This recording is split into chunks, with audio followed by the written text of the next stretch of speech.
এতটা মেন্টালি প্রেশারে ছিলাম আজকে যেটা বলার মতো না। হেই গাইস, আসসালামু আলাইকুম, welcome back to my another new blog. স্বপ্ন আর সংগ্রামের আরেকটি নতুন ভিডিওতে আপনাদেরকে স্বাগতম। কি অবস্থা এভরিওয়ান, গুড মর্নিং। প্রতিটা সকাল শুরু হয় আমাদের এক একটা নতুন জার্নি নিয়ে, নতুন চ্যালেঞ্জ নিয়ে। আর আজকে আমার এই চ্যালেঞ্জের সাথেই হবে আমার এই ফুড। রেগুলার মতো আজকে আমি কিছু ফুড দিয়ে আমার সকাল শুরু করতে যাচ্ছি।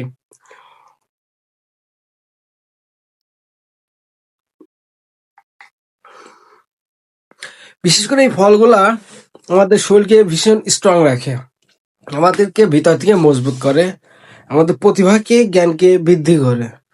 আমি আমার প্রতিদিনের ব্যস্ততম কাজের মধ্যেও এটাকে প্রাধান্য দেই। রেগুলার আমার সকালের নাস্তাতে এটাই থাকে। আর তোমরা তো দেখতে পাচ্ছ বিগত অনেক দিন আমি সকালে উঠতে পারি না, এটা অনেক লেট করে নাস্তা করি। কিন্তু আজকে উঠছি, আজকে 6টায় উঠছি। এই যে 6টা 11। আসলে সত্য কথা কি, উঠি নাই, মেইনলি আজকে আমি ঘুমাই নাই রাতে। এই দেখো, সারা রাত ফোন টিপছি, মানে অনেকবার ট্রাই করছি ঘুমানোর, বাট ঘুমাইতে পারিনি। যার কারণে পরবর্তীতে দেখলাম এখন আর ঘুমাইলেও সকালে আর উঠতে হবে, এখন ঘুমাবো না। 8টার পরে ঘুমাবো, 12টা 1টা 2টা পর্যন্ত ঘুম পারবো বিন্দাস। যার কারণে যে আর ফেসের অবস্থা কি হচ্ছে দেখতেই তো পাচ্ছ। ইদানিং ঘুম না পাওয়ার কারণে পিম্পল দেখা যাচ্ছে 2-1টা। আশা করি এগুলো বেশি দিন থাকবে না, সাময়িক সময়ের জন্য। কারণ আমার মুখে পিম্পল আগে থেকেই বের হইতো, বাট ওগুলো বেশি টাইম থাকে না। ওটা 1টা 2টা বের হয়, আবার ওটা ঠিক হয়ে যায়। এভাবেই আমাদের প্রতিটা দিন শুরু হয় এক একটা চ্যালেঞ্জ নিয়ে, এক একটা সুন্দর যাত্রা নিয়ে। তাই আজকের দিনটা আমি কিভাবে কাটে সেগুলো তোমাদের মাঝে শেয়ার করব। সবাই ব্লগটা দেখতে থাকো। Tata, bye bye.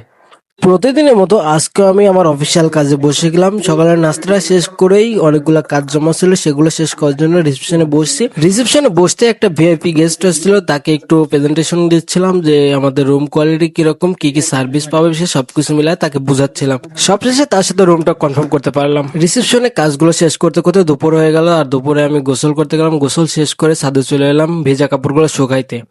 আর এই ছাদে আসলে আমি অন্যরকম একটা ফিল পাই, যেটা বলার মতো না। সারাদিন বাইরে বেরোতে না পারলেও যেন এই ছাদে একবার হলেও আসি আমি। আর ছাদে আসার মূল রিজন থেকে এই প্রকৃতিটা, উপর থেকে এই প্রকৃতিটা দেখতে অনেক সুন্দর লাগে। চারদিকে গাছপালা, বিল্ডিং, সবকিছু মিলে রাস্তার ধারে যেন অসাধারণ একটা প্লেস। তারপরে আমরা নামাজের জন্য বাইরে বের হচ্ছিলাম, আর এই যে নাইট তো রেডি দেখতেইছো। আমরা দুইজনে হাঁটতে হাঁটতে চলে যাচ্ছি ডক্টর ফজলে রাব্বি হলের দিকে। আর হলের ভেতরে একটা মসজিদ আছে, সেখান থেকে আমরা আমাদের নামাজটা আদায় করব। যেহেতু মসজিদটা আমাদের হোটেল থেকে একটু দূরে, যার কারণে আমরা হেঁটে হেঁটে যাচ্ছিলাম। আর রাস্তার ধারে কি কি পরিবেশ ছিল সবকিছু আপনাদেরকে দেখাচ্ছিলাম। এটা হলো ডক্টর ফজলে রাব্বি হলের মেইন গেট। এটা ছিল ঢাকা মেডিকেল ইউনিভার্সিটির একটা বিশেষ হল। আর হলের ভিতরে মসজিদটা ছিল অনেক বড়, অনেক স্টুডেন্ট এখানে নামাজ আদায় করে। তারপর নামাজটা শেষ করে আমরা হাঁটতে হাঁটতে চলে আসছিলাম, আর এসে আমরা ক্যান্টিনে ঢুকিলাম। এটা হল ঢাকা মেডিকেল ইউনিভার্সিটির ডক্টর ফজলে রাব্বি হলের ক্যান্টিন।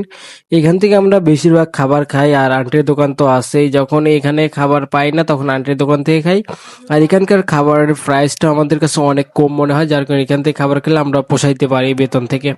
যেহেতু আমাদের বেতনটা খুবই নর্মাল, যার কারণে আমাদের খুবই হার্ড। খাবার শেষ করে আমি আবার চলে এলাম আমার রিসেপশনে বসতে অনেক কাজ জমা ছিল, সেই কাজগুলোই কমপ্লিট করতেছিলাম। আর অনেক ইনফরমেশন ছিল মেসেজে, সেগুলোকে রিপ্লাই দিচ্ছিলাম বারবার। এরই মাঝে আমার স্যারও আবার কল দিচ্ছিল কিছু ইনফরমেশন জানার জন্য, তাকেও সেই ইনফরমেশনগুলো আমি দিয়ে দিলাম। সবশেষে আমার হিসাব নিকাশ ক্লিয়ার করে আমি আমার ব্যস্ততম দিনের মধ্যে আবার ঢুকে গেলাম। এই ডেস্কে বসে থাকা শুধু আমার জন্যও একটা হিসাব না, একটা চাকরি না। এখানে থাকে আমার হাজারো দায়িত্ব। একমাত্র আমার ঘাড়েই থাকে এতবার একটা প্রতিষ্ঠানের মূল চালকা শক্তি। যার কারণে আমাকে অনেক বিষয় হিসাব নিকাশ করে চলতে হয়, অনেক বিষয় নিজের মাথায় ব্রেন্ডে রাখতে হয়, যে কোন কাজটা করলে এখানে উন্নয়ন হবে, কোন কাজটা করলে এটা ডেভেলপ করা সম্ভব। তোমরা আমার জন্য দোয়া করে আমি যেন এটা সঠিকভাবে পরিচালনা করতে পারি। তারপরে বিকেলে আমি একটু বের হইলাম বাইরে। আর এখন যাচ্ছি আমি কোথায়, তোমরা পুরো ভিডিওটা দেখতে থাকো, তাহলে বুঝতে পারবা। যেহেতু আমি কোনো কিছু কেনাকাটা করতে চাচ্ছি, আর কেনাকাটার জন্য আমি মনে করি গুলিস্তান এন্ড আমার পাশেই চকবাজার, এই দুইটা বেস্ট একটা স্থান। আমার পার্চেস করার মতো এমন কোনো প্রোডাক্ট নাই যেগুলো আমি এই দুইটা স্থানে পাই না। আর গুলিস্তানে একটা বড় সমস্যা হলো এখানে চোরাচুরি একটু বেশি হয়। যে কোনো সময় যে কোনো কিছু চুরি হয়ে যেতে পারে, নিজেকে সবসময় সতর্ক থাকতে হয়। তাই আমার জায়গা থেকে আমি বলবো, আপনারা যদি কখনো গুলিস্তানে আসেন নিজেকে সেফ রাখবেন সবসময়। এই মামার হাতের ঝালমুড়িটা আমার কাছে খুবই স্পেশাল লাগে। এটা আমাদের বিল্ডিং এর ব্যাক সাইডে একটা গলিতে। স্যার আসছিল, স্যারকে রিসেপশনে বসে রেখে আমি একটু বাইরে হাঁটতে গেছিলাম, আর তখনই নাহিদ আমার সাথে ছিল, তার সাথে ঘুরতে ঘুরতে এই দোকানে চলে গেলাম ঝালমুড়ি খাইতে। আর ঝালমুড়িটা ছিল ইয়ামি, আর ঝালমুড়ির সাথে আমি একটা মুরগির পা নিয়ে নিয়েছিলাম। ঝালমুড়ি খাওয়া শেষ করে আমি ইশারের নামাজটা আদায় করলাম, আর নামাজটা আদায় করে আমি আবার আমার জায়গায় হাঁটে চলে আসতেছিলাম, যেহেতু আমার আবার ডিউটিতে বসতে হবে। সো বন্ধুরা দেখো, এতটুকু একটা আম যার প্রায় 40টা টাকা। আমার বাড়িতে কত আম নষ্ট হয়, কত আম পচে যায়, খাওয়ার লোক নাই, আর এখান থেকে এতটুকু একটা আম কিনে খেতে হচ্ছে 40টা টাকা দিয়ে। রেগুলার কাঁচা আম কিনে খাচ্ছি 120 টাকা, 150 টাকা কেজি। বুঝতে দেখলে আপনারা অবাক হয়ে যাবেন। এটাই হচ্ছে ঢাকা, মানে জিনিসের দাম যে কোথায় যায় এটা আমরা বুঝতে পারছি যারা কিনে খাচ্ছে এখন।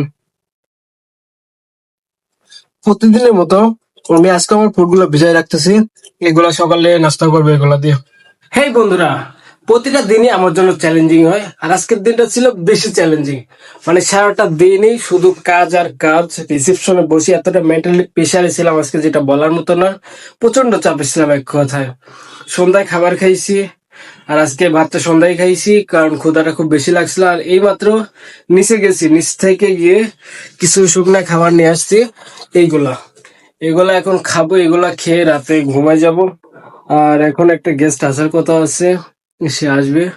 আর ফেসের অবস্থা তো দেখতেছো দিন দিন কিরকম হয়ে যাচ্ছে। এর রিজন কি জানো? এই অতিরিক্ত রাত জাগার, টাইম ছাড়া ও টাইমে খাওয়া দাওয়া ঘুমানো সবকিছু মিলায় আমার দিনটা এরকম কাটতেছে। প্রতিটা দিনই একটু কষ্টের, বাট আজকে দিনটা বেশি হার্ড ওয়ার্ক করে ফেলছি, যার কারণে নিজের মধ্যে এখন অস্বস্তি লাগছে। ঘুমাইতে মন চাইছে, বাট ঘুমানোর মতো পরিবেশে এখনো যাই নাই। কিছুক্ষণ পরে ঘুমাবো, একটা গেস্ট আসবে, ওনাকে রুমটা বুঝাইতে পরে আমি রেস্টে চলে যাবো। আর আমার যে সহযোগী ছিল নাহিদ, সে অলরেডি রেস্টে আছে, যার কারণে তাকে ডিস্টার্ব করতে চাচ্ছি না। কি অবস্থা হচ্ছে ফেসের, তীব্র গরম, খুবই অবস্থা খারাপ। যাই হোক, থ্যাংক ইউ সো মাচ। তোমার যারা আমার ব্লগ রেগুলার দেখছো, অসংখ্য ধন্যবাদ। Best of luck, tata, bye bye.